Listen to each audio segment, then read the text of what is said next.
निकलना खुल्द से आदम का सुनते आए हैं लेकिन बहुत बेआबरू होकर तेरे कूचे से हम निकले। सलाम, नमस्ते, सत श्री अकाल। मैं हूं आपके साथ अर्शुता मिश्रा और आप देख रहे हैं टाइम्स मेल। ताकत, सत्ता और गुरूर जब किसी इंसान के सिर पर हावी हो जाता है तब इंसान खुद को खुदा मानने लगता है, खुद को इस दुनिया का बादशाह मान लेता है। हथियारों के दम पर चंद पैसे और ज़मीन के टुकड़े को हासिल करने के लिए किसी का भी खून बहाने से पीछे नहीं हटता। जब ये गुरूर टूटता है और इंसान का मुकाबला बराबरी वाले दुश्मन से होता है तब उसे पता चलता है कि खून बहाने का अंजाम क्या हो सकता है। इस वक्त पूरी दुनिया में अमेरिका की बादशाहत कायम है। हर तरफ अमेरिका के नाम पर जयकारे सुनाई देते हैं, पर अमेरिका ही पूरी दुनिया में अपनी पूंजीवादी लॉबी को फैला रहा है। हर तरफ पूंजीवादी का बोलबाला नजर आ रहा है और इसी पूंजीवाद को इस वक्त यमन के हूती बहुत बड़ी चुनौती दे रहे हैं। वो अमेरिका को अपना माई बाप मानने के लिए तैयार नहीं है। लाख कोशिशों के बावजूद भी यमन के हूतियों को अमेरिका नहीं रोक पा रहे हैं। लाल सागर में हूतियों के निशाने पर हर वो जहाज है जो इजराइल से ताल्लुक रखता है। अमेरिका और ब्रिटेन के हमले के बाद यमन के हूतियों ने अमेरिकी और ब्रिटिश जहाज़ों पर भी यमन के इलाकों में पाबंदी लगा दी है। ऐसे में अमेरिका इन हूतियों को रोकने की बहुत कोशिश कर रहा है, पर हूती हैं मानते नहीं। हूतियों ने ब्रिटेन के जहाज़ को डुबाने के बाद अब इजरायली जहाज़ पर हमला किया और शायद समझाने की कोशिश कर रहे हैं, कब तक छिपोगे अमेरिका की आड़ में, कभी तो मिलोगे यमन के बाजार में। अमेरिका और ब्रिटेन लगातार यमन में हूतियों के मिलिट्री ठिकाने पर हमला कर रहे हैं, पर हूती किसी भी कीमत पर रुकने को तैयार नहीं। यमन के हूती लगातार यमन के समंदरी इलाके में हमले कर रहे हैं, पर इजराइल को किसी भी हाल में छोड़ने के मूड में नजर नहीं आ रहे। अब खबर आई है कि यमन के हूतियों ने एक और जहाज़ पर हमला कर दिया और हूतियों के हमले के बाद जहाज़ पर आग लग गई है।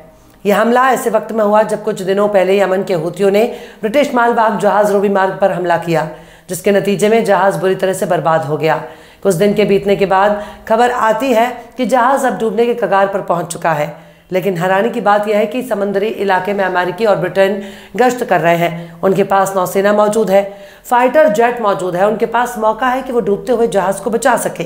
पर ब्रिटिश जहाज़ रूबी मार्ग को बचाने के लिए अमेरिका और ब्रिटेन कहीं नजर नहीं आए। शायद ये भी हो सकता है कि हूतियों के हमले से उन्हें खुद को बचाने में भी मुश्किल हो रही है। पर पीर की रोज उनका हमला बहुत ही भयानक था। हूतियों के हमले से लाल सागर गूंज उठा। खैर, इस हमले का शोर तिल अवीव से लेकर वॉशिंगटन तक सुनाई दे रहा है, मगर बाइडेन और नेतन्याहू हूतियों के हमले को रोकने में नाकाम नजर आ रहे हैं। आखिर कैसे लाल सागर बनता जा रहा है इजरायली जहाज़ों का कब्रगाह? आखिर कैसे लाल सागर में बगले झांक रहे हैं अमेरिका और ब्रिटेन? आखिर कैसे हूतियों ने इजरायली जहाज़ में लगाई आग? बताएंगे आपको और भी बहुत कुछ। लेकिन आप अगर हमारे चैनल पर अपना कोई विज्ञापन देना चाहें तो आप हमारे व्हाट्सएप नंबर पर हमसे संपर्क कर सकते हैं। हमारा व्हाट्सएप नंबर है 9990454200। आपके स्क्रीन पर हमारा व्हाट्सएप नंबर नजर आ रहा है, जिस पर आप संपर्क कर सकते हैं और विज्ञापन दे सकते हैं। लौटते हैं आप खबर की तरफ। यमन का लाल सागर एक ऐसा समंदरी रास्ता है जो कई हजार मीलों के फासले को कम कर देता है। लाल सागर से होकर जाने वाले जहाज़ों को बहुत कम दूरी तय करनी पड़ती है, पर जब वो इजराइल ने गाजा में फ़लस्तीनियों का कत्लेआम करना शुरू किया तब से ही इस कत्लेआम को अमेरिका की पूरी हिमायत हासिल है। ब्रिटेन और पश्चिमी देश उसका साथ दे रहे हैं। खासकर अमेरिका को सुपर पावर मानने वाले इजराइल के प्यार में डूब जाना पसंद करते हैं, पर यमन के हूतियों ने इजराइल के प्यार में डूब जाने वालों को डुबाना शुरू कर दिया। यमन के हूतियों ने समंदर में पीर की रोज ऐसा हमला किया कि जहाज़ में आग लग गई। यमन के हूतियों ने इस बार इजराइल से ताल्लुकात रखने वाले जहाज़ पर हमला किया। इस हमले के बाद चारों तरफ हड़कंप मच गया। इस हमले के बाद हूतियों ने बाकायदा बयान जारी कर इस हमले की जिम्मेदारी भी ली है। प्राइवेट सिक्योरिटी फर्म एम्ब्रे के मुताबिक लाइबेरिया के झंडे वाले कंटेनर शिप का ताल्लुक इजराइल से है। एम्ब्रे ने कहा है कि कंटेनर जहाज़ में कथित तौर पर 2 धमाके हुए, जिसमें से पहला हमला उसके बंदरगाह क्वार्टर से दूरी पर हुआ, जबकि दूसरे हमले ने जहाज़ के रिहायशी ब्लॉक और कंटेनर को तबाह कर दिया। धमाके की वजह से जहाज पर आग लग गई और क्रू मेंबर आग को बुझाने की कोशिश करने लगे। एम्ब्रे ने कहा है कि इस हमले में जहाज का कोई भी क्रू मेंबर जख्मी नहीं हुआ, यानी तमाम लोग बाहिफाजत है। फॉक्स न्यूज़ के मुताबिक यमन के हूती ग्रुप के military spokesperson brigadier general Yahya Saree ने पहले से रिकॉर्ड किए गए ये बयान में हमले का दावा किया। उन्होंने जहाज की पहचान MSC स्काई सेकंड के तौर पर की है, जो स्विट्जरलैंड की फर्म मेडिटेरियन शिपिंग कंपनी के लिए रवाना हुआ था, लेकिन जहाज को इजराइल की दिशा में घुमाने की कोशिश की। जहाज का ब्यौरा और आखिरी जगह हमले की डिटेल से बिल्कुल मेल खाती है। हालांकि यहिया सरिया ने कहा कि जब तक हमला बंद नहीं हो जाता और गजा में फ़लस्तीनी लोगों से घेराबंदी नहीं हटा ली जाती, तब तक हूती इन इजरायली जहाज़ों या कब्जे वाले फ़लस्तीन के बंदरगाहों की तरफ जाने वाले को रोकना जारी रखेंगे। दरअसल हौती नवंबर से लाल सागर और आसपास के समंदरी इलाकों में जहाज़ों को निशाना बना रहे हैं। हूथियों का कहना है कि वो इजराइल की तरफ जाने वाले और आने वाले तमाम जहाज़ों को निशाना बनाएंगे जब तक गजा में लोगों तक मदद नहीं पहुंच जाती और उन पर हमले बंद नहीं हो जाते। इससे पहले हूथियों ने दर्जनों जहाज़ों पर हमला किया। इनके मिलिट्री पावर का अंदाजा इसी बात से लगाया जा सकता है कि हूथियों ने अमेरिका के हाईटेक ड्रोन को भी मार गिराया। समंदर के भीतर चलने वाले ड्रोन को भी हूथियों ने निशाना बनाया। यहाँ तक कि अमेरिकी जहाज़ों को भी निशाना बना रहे हैं। अमोनिया से जा रही ब्रिटिश शिप रूबीमार को डुबाने के बाद MSC स्काई सेकंड पर अब तक का सबसे खतरनाक हमला माना जा रहा है। अमेरिका और उसके साथी लगातार यमन के हूथियों के हमले को भी रोकने की पुरजोर कोशिश कर रहे हैं, पर यमन के अमेरिका और गठबंधन टास्क फोर्स को कड़ी चुनौती दे रहे हैं। कुछ दिन पहले यह भी सुनने में आया था कि हूथियों ने बाकायदा बयान जारी कर यूरोप को चेतावनी देते हुए यूरोपीय यूनियन से कहा कि अगर यूरोपीय यूनियन ने अमेरिका ब्रिटेन के टास्क फोर्स में शामिल होने की कोशिश की तो उनके जहाज़ों पर हमला किया जाएगा और उनका हाल भी ब्रिटिश जहाज़ के जैसा होगा। यमन के हूती इस हद तक बेखौफ हैं कि उन्हें किसी से भी डर नहीं लग रहा, यहाँ तक कि वो अमेरिका की बमबारी से भी नहीं डर रहे। उन्हें किसी भी चीज़ का खौफ नहीं है।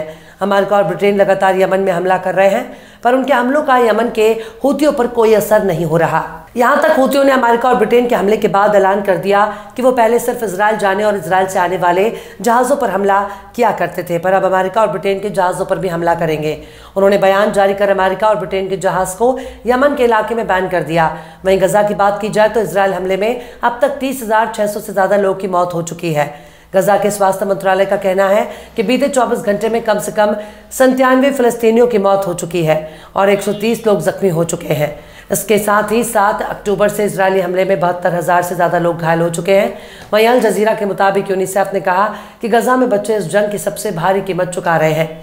यूनिसेफ के क्षेत्रीय प्रवक्ता सलीम ओवैस ने अल जजीरा को बताया कि गजा पर इजरायली जंग का सबसे बड़ा असर वहां रहने वाले बच्चों पर पड़ रहा है। उन्होंने कहा कि हमें तत्काल अंतर्राष्ट्रीय मदद की ज़रूरत है और गजा में जो हो रहा है वो इंसानी ज़मीर का इम्तिहान है।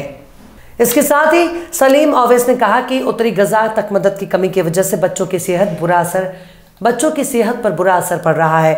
खैर, इस वक्त इजराइल से 3 तरह के एच लड़ाई लड़ रहे हैं, हमास, हूती और हिजबुल्लाह।